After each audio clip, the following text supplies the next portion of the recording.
Hello, praise lord. యేసుక్రీస్తు నామంలో మీ అందరికీ శుభములు తెలియపరుస్తున్నాను. మీరందరూ బాగుంటారని తలుస్తున్నాను. ఖచ్చితంగా దేవుని కృప మీ పైన, మీ కుటుంబం పైన, మీ యొక్క బంధుమిత్రులు అందరి పైన స్ట్రాంగ్ గా ఉంది. కాబట్టి త్వరలోనే దేవుని యొక్క గొప్ప అద్భుతాన్ని, ఆశీర్వాదాన్ని, బ్రేక్ త్రూని చూడబోతున్నారు. I see the word breakthrough. మీతో ఇప్పుడు మాట్లాడుతూ ఉంటే బ్రేక్ త్రూ అనే మాట నాకు అక్షరాలు కనపడుతుంది. గొప్ప విడుదలను, బంధకాన్ని బంధక నుండి దేవుడు విడిపించబోతున్నాడు. దానికోసం ఈ రోజు మనసు పెట్టండి, ప్రార్థన చేయండి, దేవుని స్తుతించండి. ఈ ఒకటి రెండు రోజుల లోపలనే మీ బంధకాలు ఏదైనా మీకు పూర్తి విడుదల కలగబోతుంది. దేవుడి మాటను ఆశీర్వదించగాక. ఈ రోజు దేవుడిచ్చిన వాగ్దానం ఏంటంటే, సాతాను ఒక అంధకార శక్తి నుండి విడుదల చేయబోతున్నాడు కనుక యెషయా గ్రంథం 61వ అధ్యాయం 2-3 వచనాలు దేవుడు మీకు వాగ్దానం ఇస్తున్నాడు. దేవుని బిడ్డలారా, మన క్రిస్మస్ పండుగను ఎంతో ఆర్భాటంతో చేసుకోవాలని చెప్పి ప్లాన్ చేసుకుంటా ఉన్నాం. ఎక్కడ చూసినా సెమీ క్రిస్మస్ జరుగుతా ఉంది. ఇవన్నీ నేను తప్పుపట్టట్లేదు, సెలబ్రేషన్ కావాలి. కానీ దానితో పాటు మన ఆత్మీయ జీవితంలో కూడా ఒక అర్థముతో కూడిన క్రిస్మస్ పండుగను మనం ఆచరించాలని ఆలోచన మీ అందరికి కలగాలి. అయితే ఏ రోజు స్వభావం మనలో ఖచ్చితంగా ఉండకూడదని గడిచిన 2 దినాలుగా మాట్లాడుతున్నాను. మొదటి రోజు అసూయ ఉండకూడదన్నాను. రెండవ రోజు ఏమో నిన్నయేమో దేవుని బిడ్డలారా, ఈ క్రిస్మస్ పండుగను ఎవరైతే సెలబ్రేట్ చేసుకుంటున్నారో కోపం ఉండకూడదన్నాను. ఈ రోజు కలవరం ఉండకూడదంటున్నాను. జ్ఞానులు ఏరో దగ్గరకు వచ్చారు. అయ్యా, యూదులకు రాజుగా ఇక్కడ పుట్టి ఉన్నాడని మాకు ప్రవచన వాక్కు వచ్చింది. ఆ ప్రవచనం పట్టుకుని వచ్చాం. ఎందుకంటే ఆ దినాల్లో జ్ఞానులు అనపడుతున్న వారు, ఈ మ్యాగీస్ అన్న వాళ్ళు ఎవరైతే ఉన్నారో వాళ్ళు భవిష్యత్తు గురించి, ప్రపంచ దేశాల్లో ఏం జరగబోతుందో భవిష్యత్తు గురించి ప్రవచించే వాళ్ళు అనమాట. ఈ ప్రవచనాన్ని ఖచ్చితంగా ఏ ఒక్కరైనా నమ్ముతారు, ఏ దేశத்து వాళ్ళని నమ్ముతారు. సో ఏ రోజు ఈ మాట వినగానే కలవరపడిపోయాడని మత్తయి సువార్త 2:13 రాయబడింది. అయ్యా, ఏ రోజు మీకు ఎందుకు కలవరం కలిగింది? ఈ అన్వాంటెడ్ ఈ యొక్క కలవరం, ఒరీస్, బాధ ఎందుకు మీకు కలిగింది?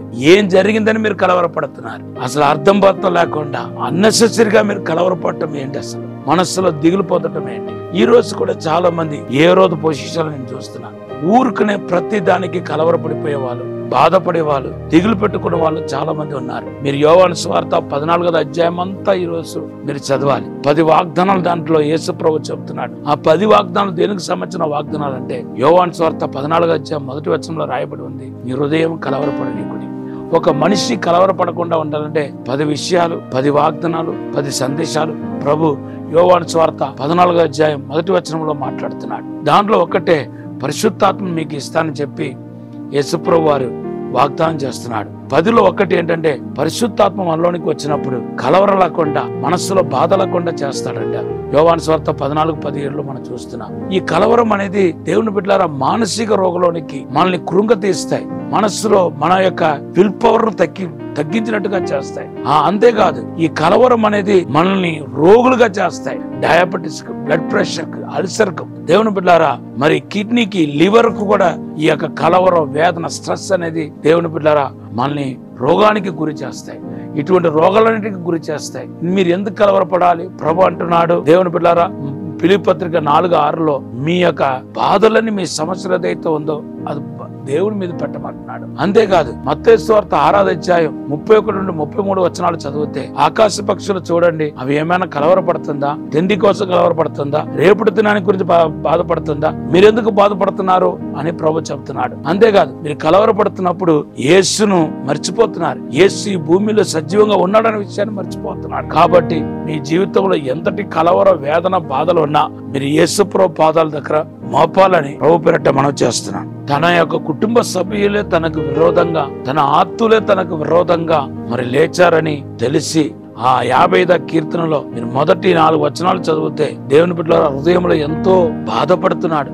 శత్రువులు వేసే శబ్దాలు, శత్రువుల వలన కలిగే ఆ మాటలు, అవన్నీ విని కృంగిపోతున్నాను అంటూ లాస్ట్ లో ఒక తీర్మానానికి వచ్చాడు. కీర్తన 55వ అధ్యాయం 22వ వచనంలో, యెహోవా మీద నా భారాన్ని మోపుతాను, ఆయనే నన్ను ఆదరిస్తాడని. మీరు కూడా ఈ రోజు ఒక కన్క్లూజన్ రండి. నేనెందుకు చింతించాలి? నేనెందుకు బాధపడాలి? నేనెందుకు వేదన పడాలి? నేను ఒక పాట రాశాను, నేనెందుకు చింతించాలి యేసుంటాను. జస్ట్ ఆ పల్లవి నేను దీంతో పాటు యాడ్ చేస్తున్నాను.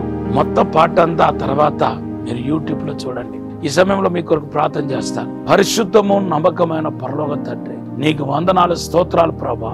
మా హృదయంలో ఉన్న కలవరాని వేదన బాధను తీసివేయండి ప్రభా. ఈ రోజు ఎంతో మంది హృదయంలో కలవరపడుతున్నారు, బాధపడుతున్నారు. యేసు నామములో ఆ కలవరం అంతా తొలగిపోవాలని ప్రార్థిస్తూ అద్భుతం జరిగించి మేలు జరిగించమని యేసు నామములో అడిగి వేడుకుంటున్నాం తండ్రి.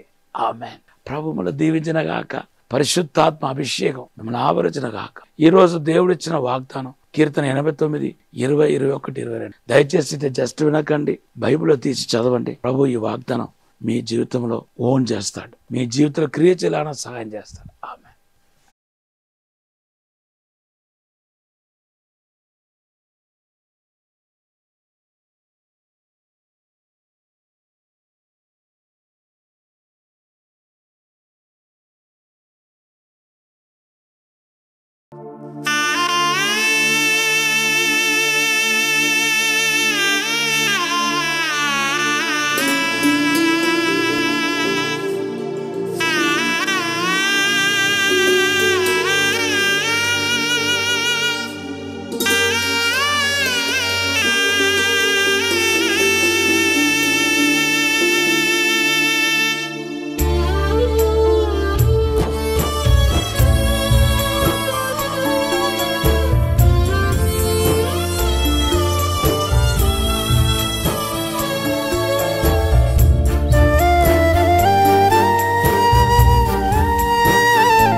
చింతించాలి యేసు ఉండగా,